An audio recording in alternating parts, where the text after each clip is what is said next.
Como les decía, lo que quiero es más o menos conceptualizar qué es una leucemia. Recuerden ustedes que el término entre aguda y crónica es un término muy antiguo que se empezó a utilizar por el tiempo en que el paciente se ponía muy mal, ¿verdad? Entonces, se consideraba que una leucemia era crónica cuando pasaban años sin que el paciente se pusiera en malas condiciones y una leucemia aguda cuando se ponía en malas condiciones muy pronto. Sin embargo, hoy por hoy, pues más que el tiempo, sabemos que es la maduración celular.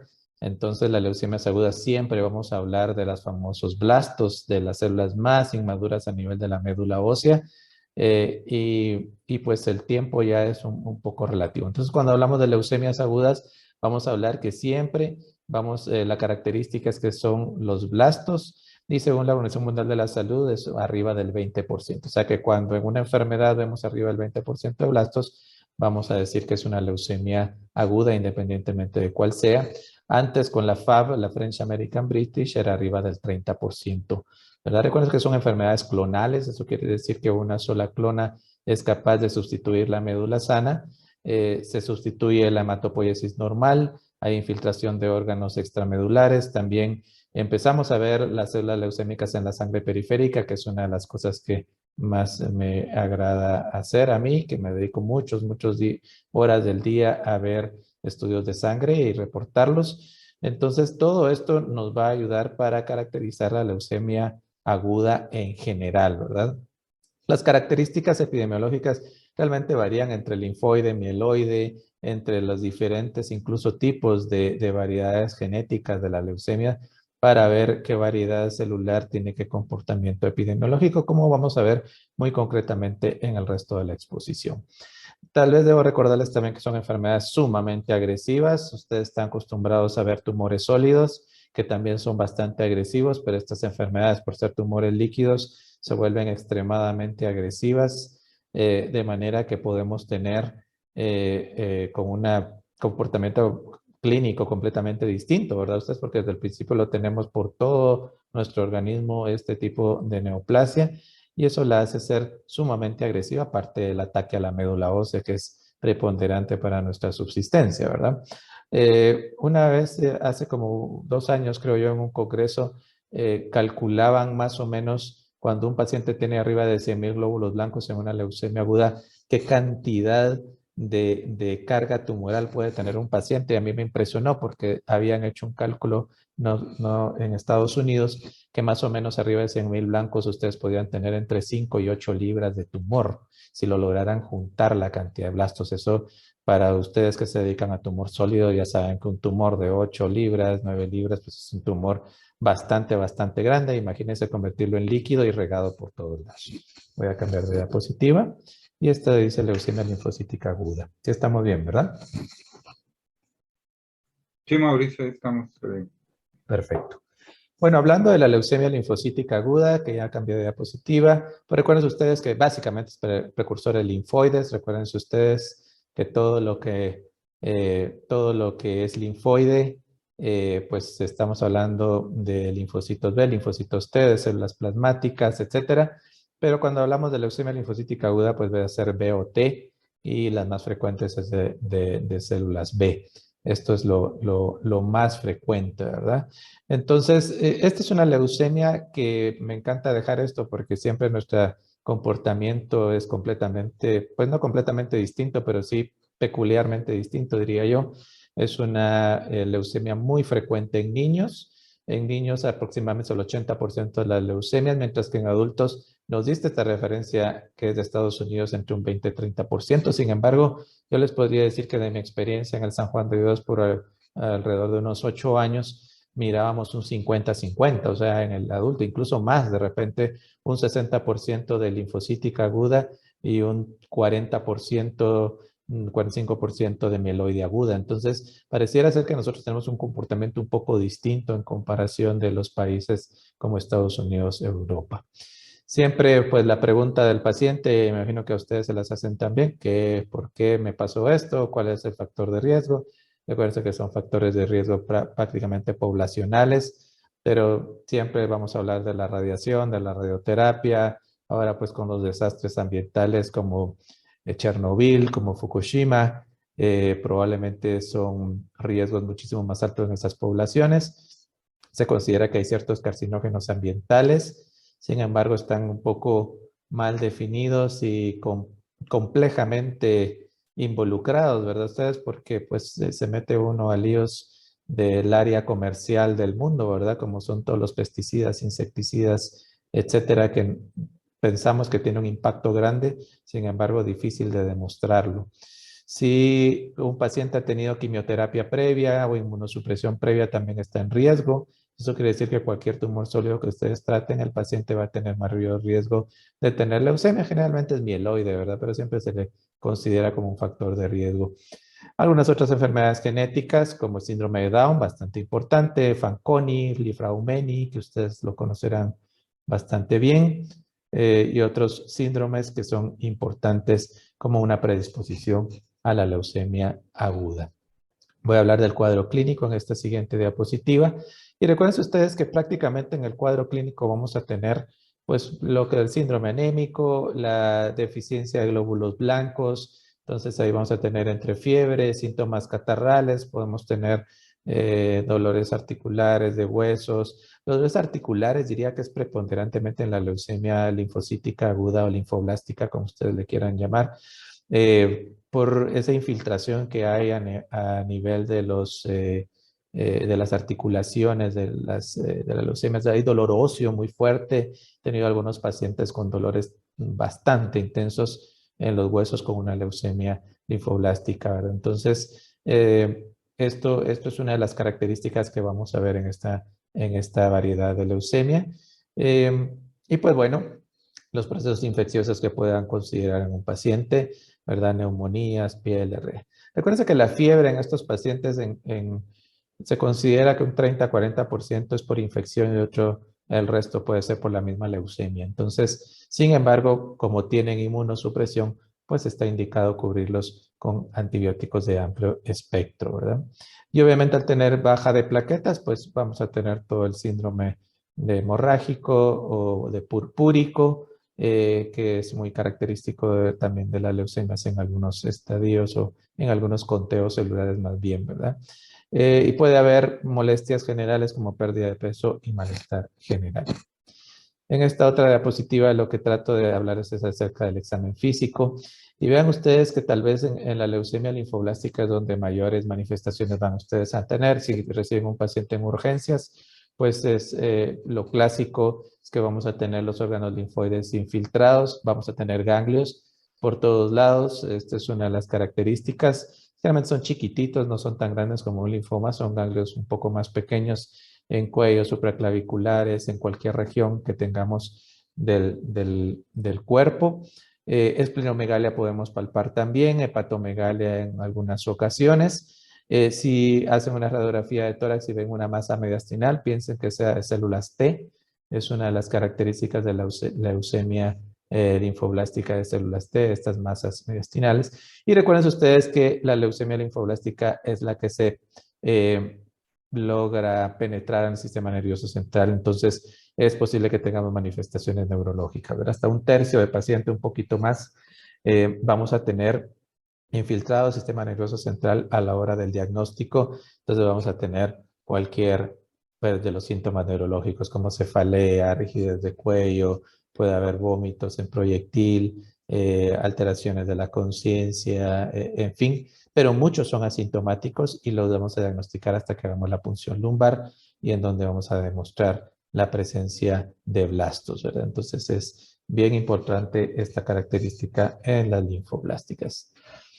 La leucemia linfocítica aguda, quisiera denotar un poquito de las características hematológicas. O sea, cuando ustedes estén en urgencias, reciban un paciente, sospechan leucemia aguda, con ver la hematología, ustedes pueden orientarse a que sea linfoblástica, ¿verdad? Obviamente la anemia, que es algo, yo diría, muy estable, muy constante. La leucocitosis, que es importante, y siempre la máquina. Aquí es raro que la máquina se confunda, ¿verdad? Que en la hematología la máquina se confunda y ponga que es otro tipo de célula. Entonces siempre lo va a poner a expensas de linfocitos, entonces eso ayuda muchísimo. Sin embargo, recuérdense que no todos los pacientes van a tener Leucocitosis, hasta un 15% van a tener conteo normal, pero siempre el diferencial a expensas de linfos, y un 25% va a tener leucopenia, siempre a expensas de linfos, la fórmula diferencial. Entonces esto les va a ayudar a diferenciar. Uno de los sensores, hablamos nosotros en hematología, más importante para las enfermedades hematológicas, tener neutropenia. Entonces, esto es bien importante. Siempre que tengan un paciente con leucemia aguda, les diría que el 90% de las leucemias agudas les va a dar neutropenia, a excepción de la mieloide aguda como de una variedad que la vamos a ver más adelante. Pero de ahí todos van a tener neutropenia. Entonces, si tienen anemia, neutropenia, y cualquier tipo de fórmula diferencial con cualquier conteo celular a expensas de linfos, pues sospechen definitivamente que tiene una leucemia aguda, debe estar dentro del diagnóstico diferencial en las primeras opciones. Las plaquetas bajas también, aunque he tenido algunos que otros pacientes incluso con plaquetas altas y leucemias agudas, ¿verdad? Pero en general la trombocitopenia. Hay muchas variantes de las combinaciones de todo lo que ustedes ven aquí. Yo creo que es bien importante sospecharla, pero algunas veces nos jala la alfombra, ¿verdad? La sangre periférica es indispensable, eso debiéramos de verlo en cualquier momento. Como les digo, es lo que más me dedico yo en mi día, a ver sangres periféricas de muchos pacientes, ya sea del interior, de acá de la capital, etcétera, en laboratorios privados. Y ahí pues, lo que vamos a observar son los blastos famosos.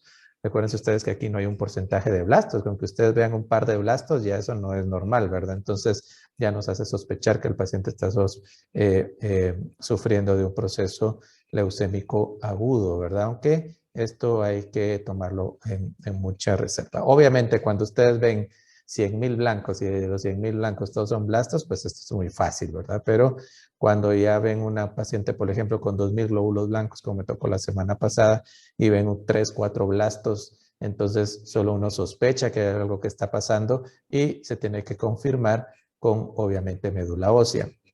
Otra de las cosas que es muy probable que algunos hematólogos que nos encanta la morfología les vayamos a reportar es algo que se llama reacción leucoeritroblástica.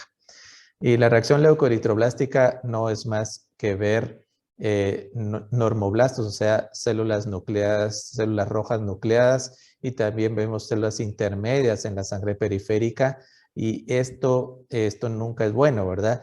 Fíjense que cuando alguien le reporta reacción leucoeritroblástica, o es una leucemia aguda, o es un tumor sólido metastásico a médula ósea y por eso empiezan a circular células inmaduras a la sangre periférica, pero con conteos bajitos.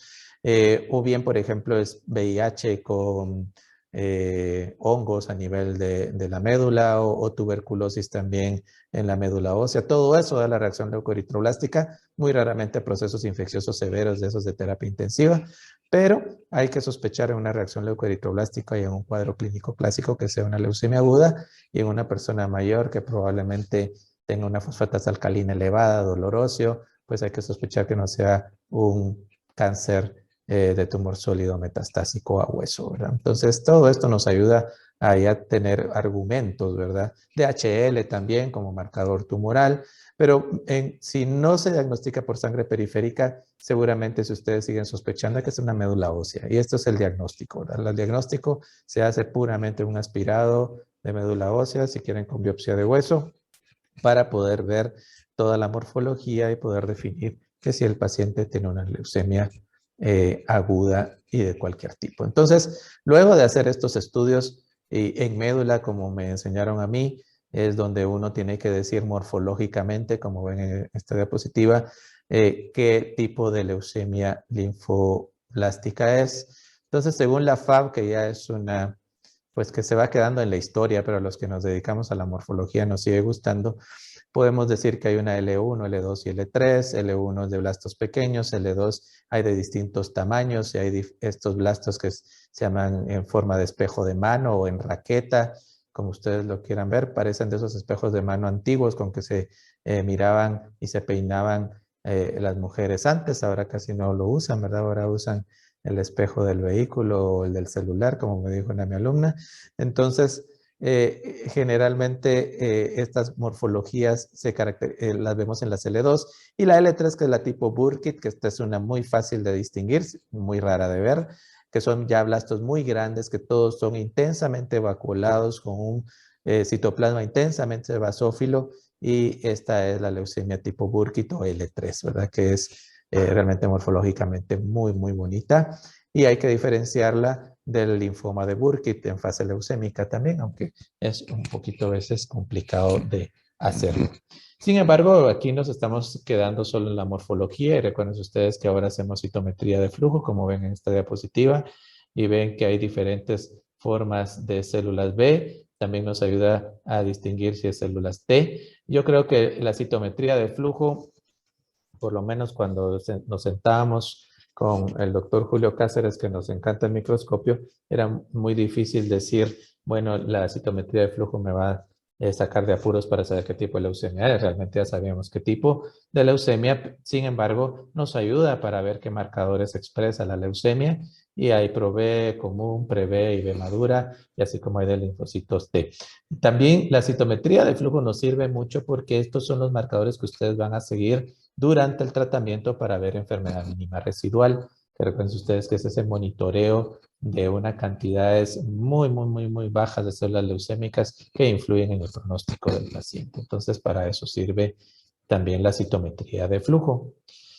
Y como les decía, hay factores de riesgo, ¿verdad? Como lo ven en esta diapositiva. Y los factores de riesgo se consideran entre la edad, conteo de glóbulos blancos, si hay alguna alteración genética específica. Últimamente, y voy a hablar en algunas diapositivas, lo que se llama pH-like o Philadelphia-like, que es bastante importante para nosotros. Las alteraciones cromosómicas, el que esté involucrado el sistema nervioso central y obviamente durante el tratamiento de enfermedad mínima residual positiva. Entonces, son de las características que nos dice si un paciente le va a ir bien o le va a ir mal.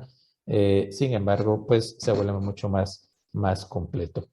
Tal vez para que vean cómo influye el comportamiento clínico, vean esta gráfica de lo que se llama el Philadelphia-like o las leucemias linfoblásticas agudas pH-like y vean ustedes cómo impacta en la sobrevida. O sea, es un paciente de peor pronóstico. Entonces, esto es lo que vemos en los puntajes de pronóstico, que realmente el paciente va a vivir menos o nos llevaría a decidir si el paciente tiene que ir a trasplante de médula ósea de una vez. El pH-like, como lo vamos a ir viendo en otras diapositivas, también es muy complejo de diferenciar porque necesitamos de varios estudios entre moleculares y de geometría de flujo, pero es bien importante, vean ustedes, hasta un 30% de los pacientes van a tener este tipo de leucemia. Bueno, como ven aquí, esta es la clasificación de la Organización Mundial de la Salud para el 2016, ya digo, en el 2020 probablemente no cambió en nada. Y vean ustedes que antes solo mirábamos L1, L2 y L3 y ahora ya nos meten en grandes problemas porque se involucra la genética, ¿verdad? Entonces, todas estas alteraciones genéticas tendríamos que diferenciar para poder clasificar cada una de las leucemias y ver ese comportamiento que van a tener. Vean ustedes que en células T característicamente no hay mucha información genética, se descubren muchas cosas, pero no está tan bien definida como las células B. Entonces aquí pues prácticamente es por citometría de flujo, por algunas alteraciones genéticas que se ven para futuro, pero nada que se pongan de acuerdo todos los clasificadores. Mientras que en células B vemos que es una clasificación muchísimo más extensa. En estas flechas de acá ven las que nosotros hacemos acá en INVEGEM, pero nos faltan algunas para ponernos al día. Sin embargo, eso cuesta plata, ¿verdad? Entonces, vean ustedes, no es tan sencillo esta revisión de Clínica Mayo, todas las alteraciones genéticas que puedan haber, la mayoría rearreglos, ¿verdad? Estas translocaciones balanceadas y esto puede traducirse en genes también que podemos estudiar, como lo vamos a ir viendo en estas diapositivas, y todos tienen alguna influencia y un porcentaje distinto según sea niño o adulto. Y como les decía en esta diapositiva, pueden ver que las células T tienen algunas alteraciones, sin embargo, la mayoría la damos en células B. A mí siempre me hacen esta pregunta y esta diapositiva me hace para comentarlo. Siempre me hacen la pregunta, bueno, ¿por qué los niños les va mejor que los adultos, verdad? Y quiero vean este diagrama muy interesante publicado en el New England ya hace bastantes años, pero me sirve para diferenciar cómo biológicamente las leucemias en niños linfoblásticas son distintas completamente. Vean ustedes y les voy a ir mencionando, hay ciertos marcadores genéticos que son de un pronóstico más favorable como TELA-ML1, y vean, los niños tienen una gran cantidad de incidencia TELA-ML1. El que sea hiperdiploide también es de un pronóstico más favorable. Los rearreglos del gen MLL es de mal pronóstico, igual que recuerden ustedes que el cromosoma Filadelfia, o sea, el BCR-ABL, es de mal pronóstico. Y vean ustedes cómo tanto MLL como BCR-ABL no es tan frecuente en niños. Entonces, biológicamente la población pediátrica tiene un comportamiento mucho mejor, y por eso esto que dice la UNOP de curar a un 80% de los niños con leucemia, pues es cierto, gracias a una gran adherencia al tratamiento y además a buenos esquemas de quimioterapia, pero también además a una biología de la enfermedad mucho más favorable en comparación con el adulto. Vean ustedes, en el adulto tenemos una gran cantidad de BCR-ABL, que es de mal pronóstico, como ya les dije. Vean ustedes, rearreglos del MLL también es más frecuente. No tenemos tanto TELA-ML1 y tampoco tenemos tanto hiperdiploide, más bien tenemos características como alteraciones del 814 y otras alteraciones que se hace mucho más agresiva. Entonces, por eso es que solo logramos curar a un 20-30% de las leucemias linfoblásticas con quimioterapia, y esta es una sobrevida que realmente todavía sigue siendo muy pobre, y entre más grande el paciente tiene pronóstico más adverso, ¿verdad? Entonces, este es un comportamiento completamente distinto. Como les decía, ¿qué hacemos nosotros en INVEGEM? Pues hacemos BCR-ABL, tenemos ETB6-AML1 o TELA-ML1, como se llama. También hacemos la 119, que es la esta E2A o TCF3-PBX1, y solo hacemos un rearreglo del MLL con el AF4, que equivale a la translocación 411. Voy a ir muy rápido.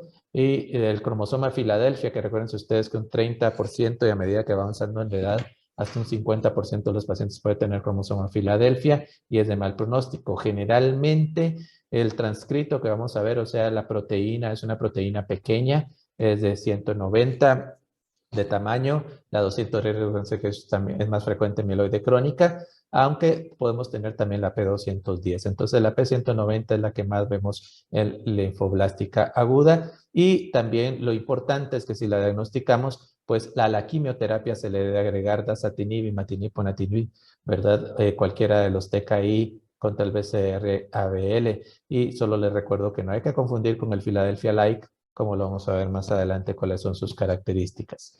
TELA-ML1, la 1221, es de buen pronóstico, se ve más en niños, llega hasta los 30 años esta mutación, después ya no la vemos, y como les digo, es de buen pronóstico si la tiene uno de los pacientes con una muy buena respuesta a la quimioterapia. Y de ahí el E2A-PBX1, que es igual a TCF3-PBX1, que es el 119, se da también una incidencia, aunque sea baja, y algunos lo consideran de mal pronóstico, o aunque ahora con los regímenes tan intensos de quimioterapia puede ser que tenga una muy buena respuesta. Sin embargo, ahora se considera que no sabemos muy bien cómo se comporta esta leucemia, pero es importante de determinar. Los rearreglos del MLL, como yo les dije, nosotros aquí solo hacemos 411, que es MLL-AF4, sin embargo hay 1011, translocación 911 y la 1119, y esta sí es de mal pronóstico tanto en niños como en adultos, y es bien importante también de determinarla, y aquí no tenemos un blanco molecular. Hay otros genes que los voy a pasar muy rápido, como la interleuquina 3 IgH, y es una LLA con eosinofilia. Tenemos la amplificación intracromosómica en ciertas regiones del cromosoma 21, que también es reciente, muy en niños, y este es de mal pronóstico también. Esta da leucopenias y una gran probabilidad de recaídas. Y como les decía, lo último pues son las Philadelphia-like, y las Philadelphia-like son muy heterogéneas, lamentablemente son de mal pronóstico, y vean ustedes todo lo que tenemos que estudiar para ver si es una Philadelphia-like. Algo que se llama CRLF2, que se puede hacer por citometría de flujo, JAK2, que lo hacemos por mutación, también lo hacemos por biología molecular, otras mutaciones del ABL1 o unas que se llaman de LEPOR. Y vean ustedes cómo todas estas características, que todo esto deberíamos de hacer para poder clasificar a un paciente como Philadelphia-like. Se llama Philadelphia-like porque tiene un comportamiento muy agresivo, sin embargo, no encontramos el BCR-ABL, ¿verdad? Solo su comportamiento fenotípico.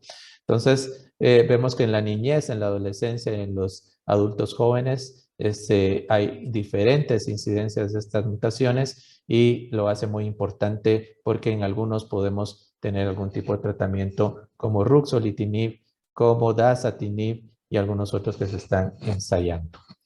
Solo para hablarles un poquito del tratamiento que hacemos con los pacientes, ya saben ustedes, lo famoso, inducción a la remisión, que esta es pregunta desde que uno era externo, profilaxis o tratamiento del sistema nervioso central. Recuerden que cuando hacemos una punción lumbar en un paciente con linfoblástica, de una vez metemos quimio, y si está negativo, pues solo le damos profilaxis, pero si está positivo, damos terapéutico. Las consolidaciones y de ahí 2 años de mantenimiento. De ahí se tratan las recaídas con múltiples medicinas.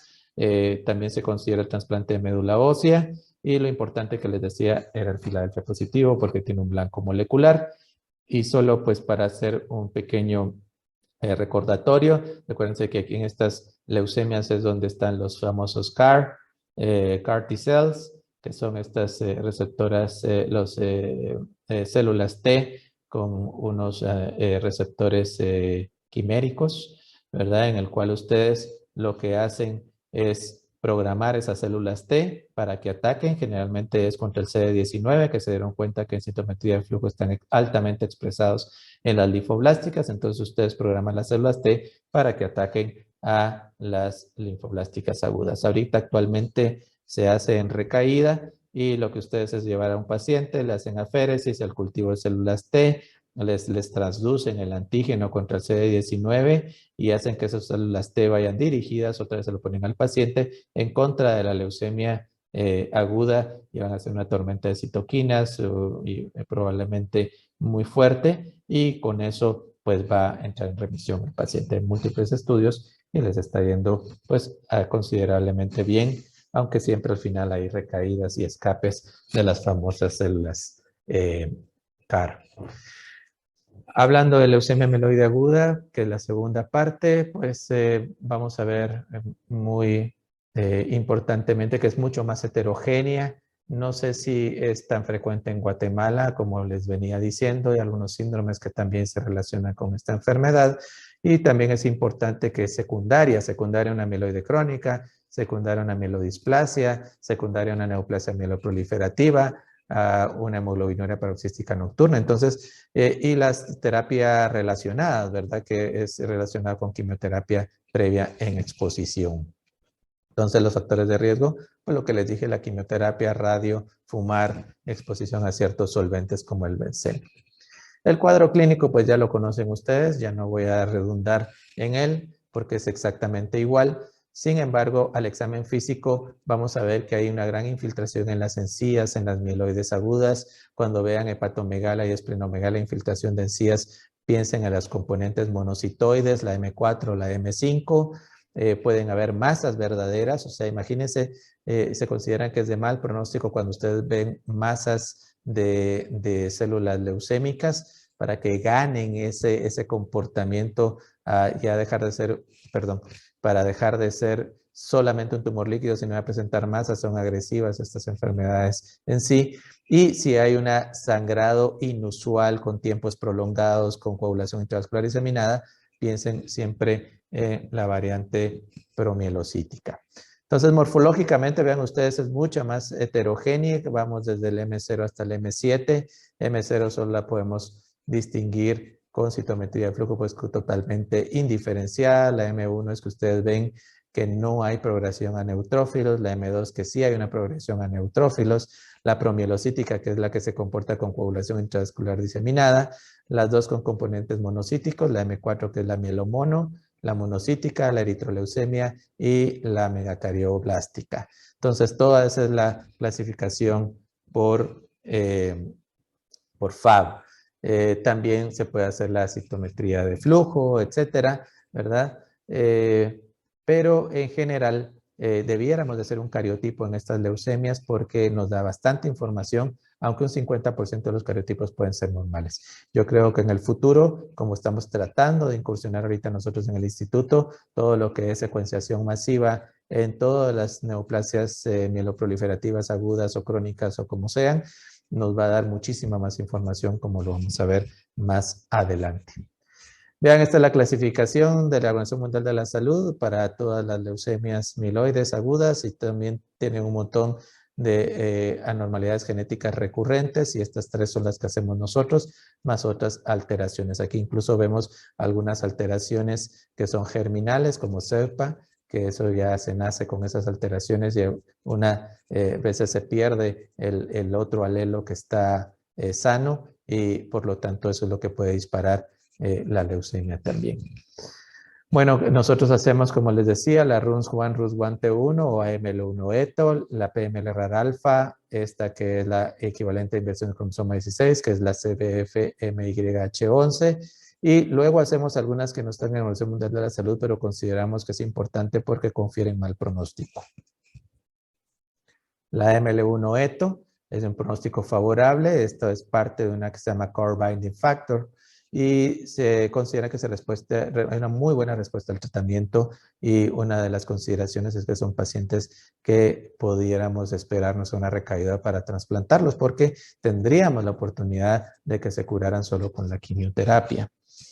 La 15-17, que es la promielocítica por excelencia, o la M3, que también era otra pregunta cuando éramos externos, esto es bien importante porque tiene un pronóstico favorable. Sin embargo, su motivo de consulta, que es la coagulación intravascular diseminada, es sumamente agresiva. Son los típicos pacientes que se logran, que si uno los logra sacar de la CID van a vivir o se van a curar incluso, pero sacarlos de la CID realmente es bien complicado. Se empieza con el ácido transretinoico, el derivado de la vitamina A, más plasma fresco congelado, vigilar al paciente, pero a uno se le quedan platicando de verdad con sangrados en el sistema nervioso central muy severos, están hablando con uno y se mueren de un sangrado. Es impresionante ver cómo pueden fallecer estos pacientes, ¿verdad? Sin embargo, les digo, se curan. De las pocas leucemias que yo tenía curadas en el San Juan de Dios eran promielos, ¿verdad? Y actualmente uno podría cuantificar los transcritos de PMLR-alfa para poder ver esta enfermedad mínima residual de una manera cuantitativa. Nosotros todavía no lo hacemos, pero quisiéramos hacerlo en un futuro. Lo que pasa es que es una leucemia relativamente rara.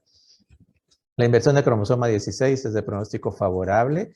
Esta es otra paciente otros pacientes que les va muy bien. Generalmente es una M4 con eosinofilia y responden muy bien y es otra de las pacientes que deberíamos esperar una recaída para trasplantar. Les decía que nosotros hacemos ciertos marcadores ya por biología molecular. FLT3 creo que es de las cosas más importantes. Hay dos tipos de mutaciones, ya sea en el internal tandem duplication o el dominio de tirosina quinasa.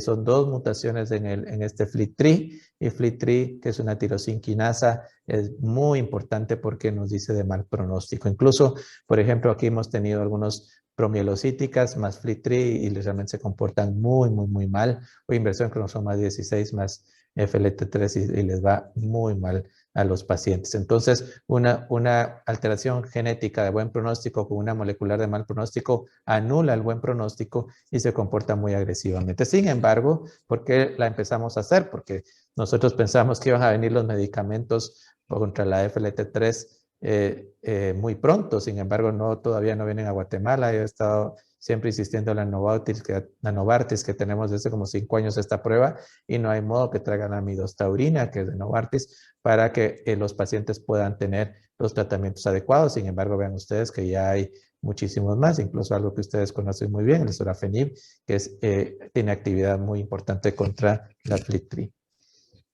Además de la FLT3, hacemos c-KIT, que también es de mal pronóstico, generalmente inversión en cromosoma 16 o LOCHA21, que son de buen pronóstico, les decía, también puede tener c-KIT positivo y eso los convierte de mal pronóstico y no tienen ningún blanco terapéutico, lamentablemente, eso lo conocemos que es de mal pronóstico.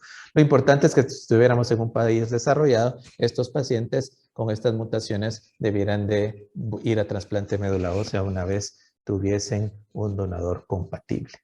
Y también hacemos monosomía 7 por FISH, que también es de mal pronóstico, tampoco es blanco terapéutico, y lo consideramos porque está dentro de las clasificaciones del mal pronóstico, todas las de lesiones de brazo largo y cromosoma 7 o de lesiones completas, ¿verdad? Vean ustedes aquí tenemos cómo las alteraciones genéticas nos dicen si es favorable, intermedio o pobre, y poco a poco, vean ustedes con todos estos genes, que nosotros ahora vamos a hacer un panel mieloide para el Ministerio de Salud, donde está en RAS, donde está SXL1, está DNMT3A, IDH1, IDH2, TET2, GATA2, en fin, tenemos una serie de alteraciones que se hacen por secuenciación masiva que nos están colaborando con el buen o mal pronóstico de los pacientes sumadas alteraciones genéticas. Esto para mí es el futuro próximo, ya que a todos los pacientes seguramente les vamos a hacer NGS con paneles mieloides para ver su pronóstico y blancos terapéuticos, porque vean ustedes, generalmente siempre lo que se sigue usando es 7+3, ahora que son 7 días de citarabina más 3 de un antracicleno. Si tiene FLT trimutado con midostaurina, hay ahora las combinaciones también de la citarabina liposomal juntamente con daunorubicina, que vienen en combinación liposomales, que eso están pues revolucionando un poquito, aunque sigue siendo el 7+3 pues preponderante, ¿verdad? Sin embargo, si los pacientes son ya mayores y no van a tolerar regímenes intensivos porque hay que dar en consolidaciones dosis altas de citarabina, pues ahora como pues, los hematólogos del IX que tienen este lujo de esquema, que es venetoclax con azacitidina, con realmente agentes hipomitelantes que realmente está dando muchísimo mejor comportamiento, mejor pronóstico, le está yendo muy bien a los pacientes, así como le está yendo bastante bien en el IX. Sin embargo, pues también tenemos mutaciones del IDH2 con estos medicamentos que son bastante importantes.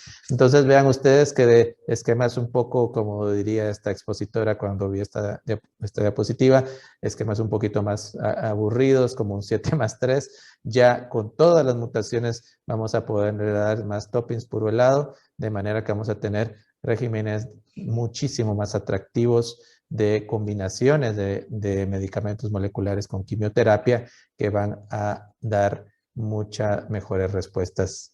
Y bueno, en tiempo récord, me pasé 2 minutos, pero esta era la presentación, así que estoy pues acá para cualquier pregunta que tenga.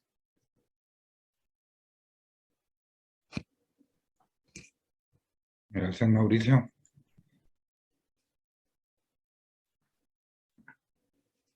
Gracias a los doctores.